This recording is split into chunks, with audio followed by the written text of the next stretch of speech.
Hello everyone, रोज US 24/7 में आप सभी का स्वागत है। आज हम लोग यूरोप का पॉलिटिकल मैप पढ़ेंगे और देखते हैं कि यूरोप की कितनी लोकेशंस आपको याद हो पाती है। तो सामने आपको यूरोप का एक मैप दिख रहा होगा और इसके लिए हम लोग एक रेफरेंस पॉइंट लेंगे। तो रेफरेंस पॉइंट में हम लोग यहाँ एक आर्कटिक ओशन बना देंगे।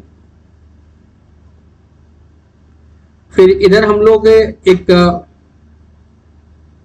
बाल्टिक सी बना देंगे। फिर इधर मेडिटेरेनियन सी हो जाएगा। फिर इधर अटलांटिक सी हो जाएगा।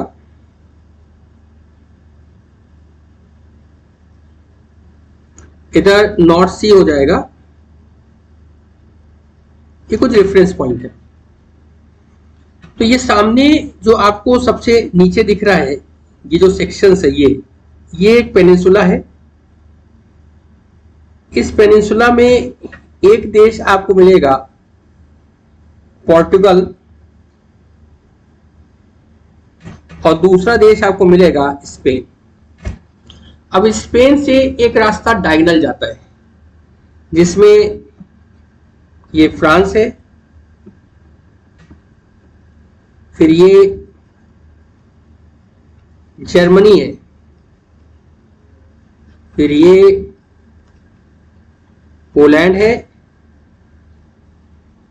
फिर ये बेलारूस है और इधर रशिया है।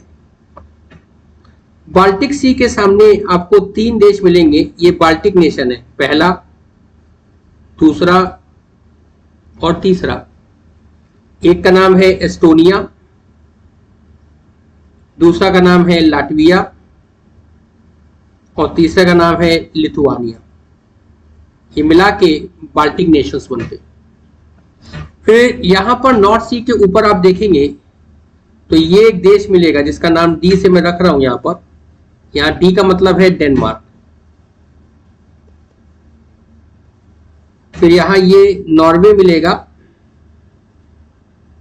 ये स्वीडन मिलेगा और ये फिनलैंड मिलेगा और ये आइसलैंड मिलेगा। तीनों को, नॉर्वे, स्वीडन, फिनलैंड, डेनमार्क और आइसलैंड को मिला दें तो उसे नॉर्डिक नेशंस कहते हैं। नॉर्डिक, तो नॉर्डिक नेशंस में 5 देश हम लोग मिलेंगे main: Norway, Sweden, Finland, Denmark और आइसलैंड। फिर यहां पर ये आयरलैंड है और ये आपका स्कॉटलैंड और इंग्लैंड है। दोनों को मिला के बनता है यूनाइटेड किंगडम। अब यहां पर आपको फ्रांस से ऊपर की तरफ जाना है। तो जब आप ऊपर की तरफ जाते हैं तो आपको सबसे पहले एक छोटा सा देश मिलता है, ये, फिर ये और फिर ये। तो ये जो छोटा सा देश है इसे कहते हैं पहले लग्जमबर्ग। फिर ये जो देश है इसे कहते हैं बेल्जियम और फिर ये जो देश है ऊपर वाला इसे कहते हैं नीदरलैंड। याद रखिएगा, पहला लग्जमबर्ग, दूसरा बेल्जियम, फिर आपका नीदरलैंड। Got the point. अब यहां पर फ्रांस से हॉरिजॉन्टल जाना है तो ये 1 हो जाएगा, ये 2 हो जाएगा, ये 3 हो जाएगा और ये 4 हो जाएगा। तो 1 वाले को हम कह रहे हैं स्विट्जरलैंड,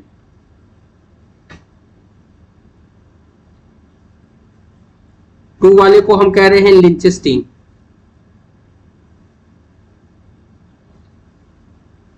फिर 3 वाले को हम बोल रहे हैं यहां ऑस्ट्रिया और फिर 4 वाले को हम कह रहे हैं यहां हंगरी। अब यहां ये दो, एक तो रशिया के ठीक नीचे और बेलारूस से लगा हुआ बाउंड्री यूक्रेन है और यहां पर आपको 2 देश मिलेंगे जो पहले एक हुआ करते थे, अब टूट गए। सीजेक रिपब्लिक और स्लोवाकिया। ये दोनों मिला के पहले चिकोस्लोवाकिया हुआ करते थे। क्या बोला मैंने? चेकोस्लोवाकिया। ये एक देश है जिसे हम लोग इटली कहते हैं, और यहां एक छोटा सा देश है जिसे हम लोग माल्टा कहते हैं। अब जो भी बच गया है बॉस, वो आपका ये देश है। एक में पहले आप इसको सोच के चलिए, यूगोस्लाविया। क्या बोला मैंने? यूगोस्लाविया। ये यूगोस्लाविया है। अगर हम देखें तो ये इस तरीके का कुछ आपका पास बाउंड्री आ रही है।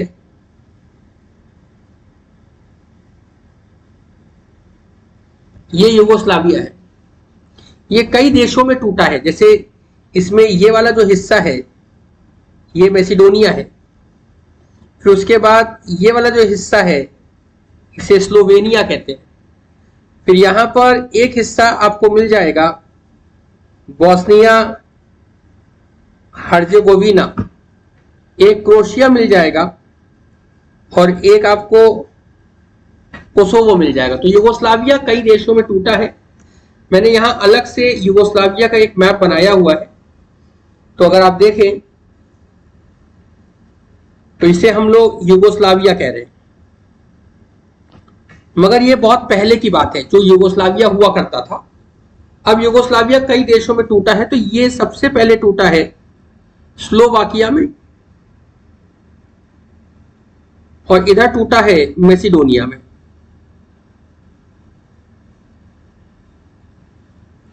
Got the point? फिर यहां पर इसे बोलते थे क्रोशिया, और फिर इसे बोलते थे सर्बिया। तो ये वही स्लोवाकिया है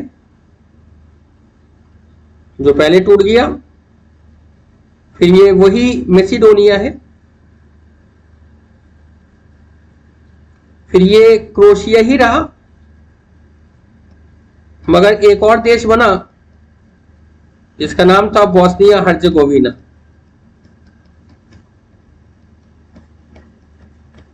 बोस्निया हर्जेगोविना, और फिर एक सर्बिया देश बना रहा। आगे जाके सर्बिया भी टूट गया और कोसोवो बना एक। तो अब ये आज की डेट में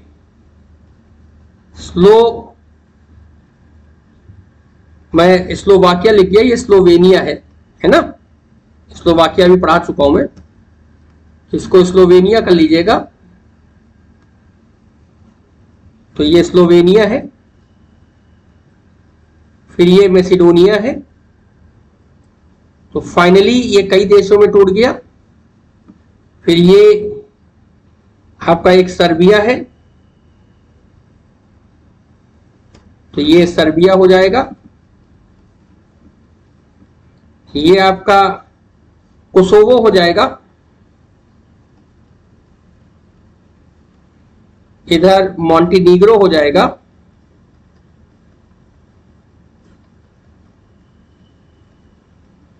फिर ये क्रोशिया हो जाएगा, और ये बोस्निया हर्जेगोविना हो जाएगा।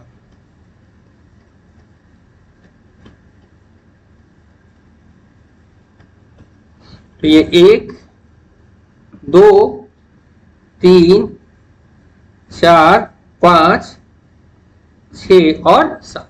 Got the point? तो यूगोस्लाविया कई देशों में टूटा है। तो ये पूरा जो आपको इस समय दिख रहा है यूगोस्लाविया के साथ साथ, तो ये आपका स्लोवेनिया, ये आपका क्रोशिया, बोस्निया हर्जेगोविना, मॉन्टेनीग्रो, मैसिडोनिया, और यहां पर एक छोटा सा देश आपको कोसोवो, और साथ में सर्बिया दिख जाएगा। इसके अलावा जो भी बच गया वो बाल्कन पेनिनसुला, ये यूगोस्लाविया और बाकी देशों को मिला के बाल्कन नेशंस कहते हैं। जैसे हमने बाल्कन नेशंस का भी अलग से आपके लिए एक मैप बनाया है। ये बाल्कन नेशंस को समझने के लिए पहले आप यहां इटली बनाइए, और इटली के बाद आप यहां पर एक बाल्कन नेशंस का मैप देखेंगे। तो ये पूरा का पूरा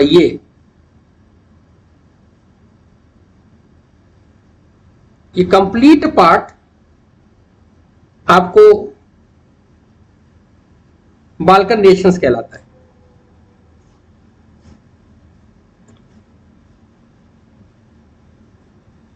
इसे कहते हैं बाल्कन नेशंस। तो यहां पर एक पेनिनसुला होता है जिसे कहते हैं बाल्कन पेनिनसुला। तो ये बाल्कन कंट्रीज है।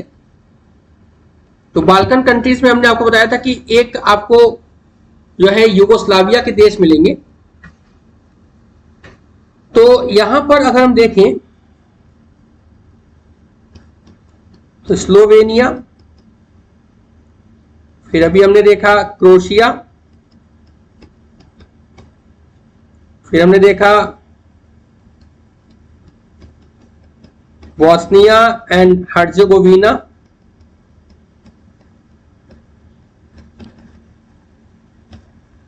फिर अभी हमने देखा मॉन्टेनीग्रो,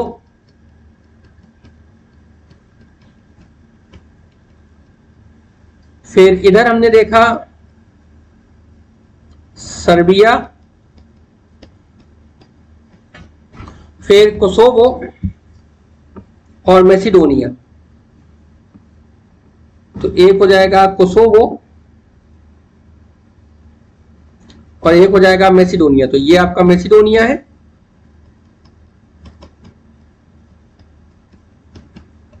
और ये के यानी कि के फॉर कोसोवो हो जाएगा।